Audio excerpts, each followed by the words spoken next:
नमस्कार बच्चों, मैं मनोज कुमार और इस वीडियो में हम बच्चों आयत से संबंधित एक महत्वपूर्ण प्रश्न हल करेंगे। कभी कभी बच्चों एग्जाम्स में ऐसा होता है कि आसान से क्वेश्चन जो होते हैं वो भी पूछ लिए जाते हैं, जिन्हें हम अक्सर इग्नोर करते रहते हैं। तो इस प्रश्न को आप शुरू से लेकर एंड तक जरूर देखें। तो प्रश्न हमें दिया हुआ है कि बच्चों एक आयताकार पार्क की लंबाई उसकी चौड़ाई से 8 मीटर अधिक है। पार्क हमारा कैसा है? आयताकार है। यदि पार्क का क्षेत्रफल 240 वर्ग मीटर है तो पार्क की लंबाई और चौड़ाई ज्ञात कीजिए।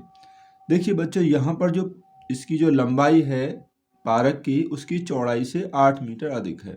तो हम इसकी जो चौड़ाई है उसे x मीटर मान लेते हैं।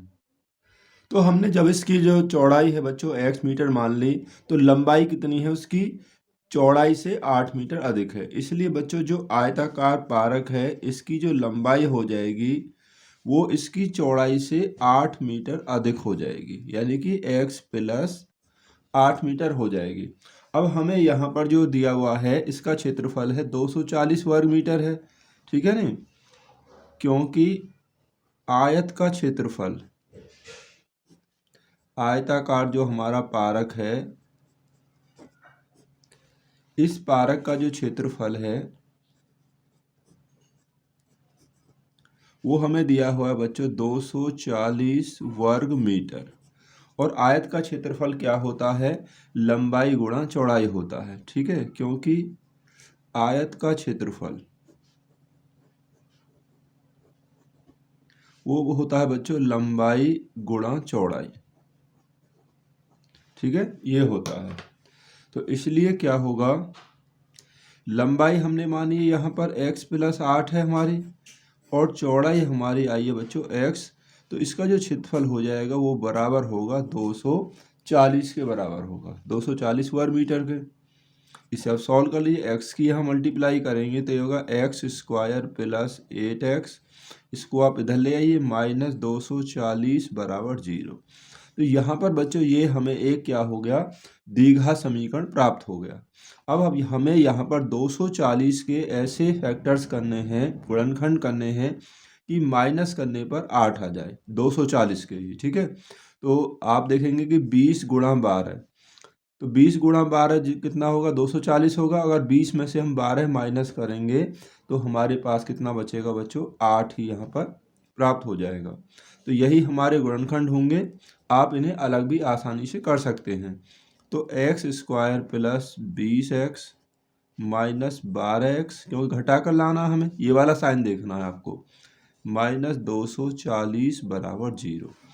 आप 240 के अभाज्य गुणनखंड कर लेंगे और उन्हें फिर बच्चों मिलाकर देख लेंगे कि ऐसा मिलान करना है कि दो फैक्टर लाने हैं जिनमें कितने का? 8 का अंतर हो, ठीक है? तो वो 20 और 12 हो जाएंगे। पहले इन दोनों में कॉमन लीजिए, यहाँ पे केवल x कॉमन है, तो x प्लस 20 बच जाएगा बच्चों। अब इसमें क्या कॉमन है? यहाँ पर हम कॉमन ले लेंगे बच्चों, यहाँ पर माइनस 12, क्योंकि माइनस से शुरू है। जब आप माइनस 12 कॉमन लेंगे तभी तो यहाँ x बचेगा। जो पहले ब्रैकेट में होता है वही हमें दूसरे ब्रैकेट में ही लाना होता है। तो यहाँ x बचेगा, माइनस का प्लस हो जाएगा, क्योंकि माइनस कॉमन लिया है तो साइन चेंज हो जाते हैं। 12 से 240 में भाग देंगे, 12 दूनी 24, यानी कि 20 ही आएगा, बराबर 0। अब x प्लस 20 एक ब्रैकेट में रख दीजिए और x माइनस जो 12 है वो हमारा दूसरे ब्रैकेट में आ जाएगा बच्चों, ठीक है? अब देखिए x प्लस 20 है तो x बराबर कितना होगा? 0 से कम इधर ले जाएंगे तो ये हो जाएगा माइनस 20। और कभी भी लंबाई या चौड़ाई बच्चों माइनस में यानी कि ऋणात्मक नहीं हो सकती। अब ये x माइनस 12 है, ये वाला x माइनस 12 है, तो x बराबर हो जाएगा कितना? 12, यानी कि प्लस के 12 हो जाएंगे। तो x हमने क्या माना था? x हमने मानी थी चौड़ाई। तो आयत की जो पार्क है हमारा आयताकार, उसकी चौड़ाई हो जाएगी बच्चों 12 मीटर, और जो लंबाई है वो 8 अधिक है, तो 12 में 8 हम प्लस कर देंगे, 12 और 8 20 मीटर इसकी लंबाई हो जाएगी।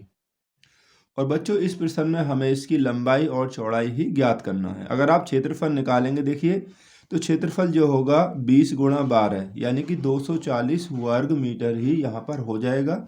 और आप देख रहे हैं कि लंबाई और चौड़ाई में कितने का अंतर है? 8 का ही अंतर है, क्योंकि हमारी लंबाई 20 है और चौड़ाई यहाँ पर 12 मीटर है। तो वीडियो देखने के लिए आप सभी का बहुत बहुत धन्यवाद।